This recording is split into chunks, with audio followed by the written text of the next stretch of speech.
Hey guys, here's a quick breakdown of the beef between the US and Iran, and there will be missing information, so I'm sorry up front.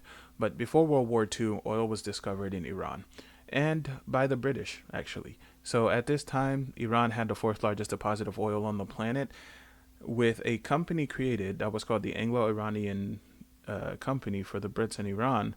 The Brits were taking home 84% of the profits. Now, not shocking that Iran eventually wanted more of the profits since the resource was coming from their country.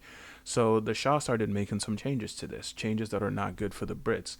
So in 1941, during the war, Iran was actually invaded by the Soviets and the British.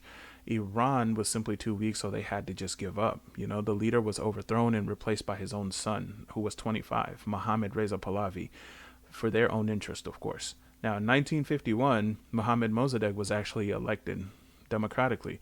He cut Britain off from taking all the money from Iran, and then Britain went out of their way to embargo Iranian oil, amongst with many other countries. So now we're going to move to the Cold War time. Iran is actually an ally of the U.S., being, that they border Russia. It actually helped the U.S. quite a bit. And Iran was always known for being loyal to the West. And, but the leaders in Iran lost all the support from their people because they were simply following the West too much. So political opponents were exiled, others were arrested. Then in the late 1970s, so 1979, the Iranian people just had enough, and they overthrew the guy in a big revolution. In 1979, Mohammad Reza Pahlavi actually fled the country in exile and lost all power. Now Ayatollah Khamenei is in power after 15 years of exile himself. This is where everything changes. You know, the new leadership are completely against the U.S. and Israel and the West in general.